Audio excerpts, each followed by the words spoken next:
আজ আবারও চলে এসেছি একটা মিষ্টি লক্ষ্মী ঠাকুরের মতো দেখতে এক ব্রাইডের স্টোরি তোমাদের সাথে শেয়ার করতে। এটা ছিল 3rd মে আর লোকেশন ছিল কামারকুণ্ডু।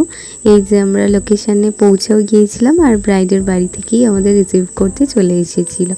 এই দেখো, এই হলো আমার সেই দিনের মিষ্টি ব্রাইড নিশা। কি মিষ্টি দেখতে ওকে আগে থেকেই, ওকে যে আমি সাজানোর আগেই বলছিলাম। আর দেখো শুধু মেকআপটা কমপ্লিট হয়েছে, ওর দিক থেকে জাস্ট আমি চোখ ফেরাতে পারছিলাম না, এতটাই মিষ্টি ওর মুখটা ছিল। আর সত্যি যেন আমার মনে হচ্ছিল যে আমি আমার তুলির টানে আরও ওকে সুন্দর করে তুলতে পারছিলাম। আর ও তো প্রত্যেকটা সময় নিজেকে দেখছিল আর এত খুশি হচ্ছিল যে সেটা দেখার পর তো আমি নিজেও খুব খুশি হয়ে যাচ্ছিলাম। আর এই কাস্টমাইজড ব্রাইডাল মুকুটটাও ব্রাইড আমার কাছে অর্ডার দিয়েছিল ওর হাজব্যান্ডের নাম কাস্টমাইজ করে, যেটাও খুব সুন্দর লাগছিল দেখতে। আর ওকে এটা পরার পর তো আরও ভীষণ মিষ্টি লাগছিল।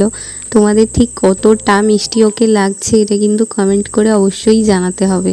চলো আস্তে আস্তে ওর ফুল লুকটাও এবার আমি কমপ্লিট করে নিই, আর তোমরা দেখতে থাকো ওকে ঠিক কতটা সুন্দর করে তুলতে পেরেছিলাম।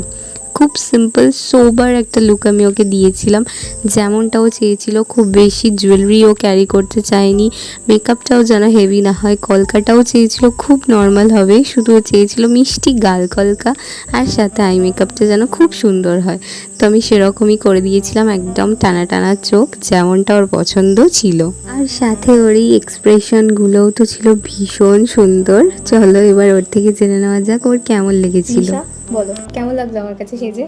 আমি যেটা বলেছিলাম তার থেকে অনেক অনেক বেশি ভালো লেগেছে। আমি নিজের দিক থেকে নিজেই চোখ ফেরাতে পারছি না, এত পছন্দ হয়েছে। আচ্ছা, তুমি যেমন এক্সপেক্ট করেছিলে করতে পেরেছি তো? ওর থেকে অনেক বেশি। আচ্ছা, তোমার ডিমান্ড ছিল শুধু গাল কলকার চোখটা যেন আমি সুন্দর করি, তো করতে পেরেছি তো? অনেক বেশি সুন্দর হয়েছে, অনেক। ঠিক আছে, ফুললি স্যাটিসফাইড? একদম। ঠিক আছে, থ্যাংক ইউ সো মাচ।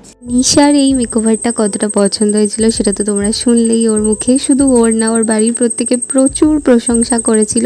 আর শুধু এটাই না, ও কিন্তু একদম ওকে যে এক্সাক্ট টাইম দেওয়া ছিল সেটাতেই বসেছিল, যার জন্য লুকটা এতটা সুন্দর বেরিয়েছিল। আর দেখো ব্রাইড এত খুশি হয়েছিল যে আমাকে চকলেটই দিয়ে গেল, খুব মিষ্টি ছিল মেয়েটা। আর তারপর এই যে একদম খুব তাড়াতাড়ি আমরা মেকওভার কমপ্লিট করে এরকম সুন্দর একটা সূর্যাস্ত দেখতে দেখতে আমরাও চলে আসি বাড়ি। তো আজকের মতো এতটাই, আবার দেখা হবে নতুন একটা ব্রাইডাল মেকওভার।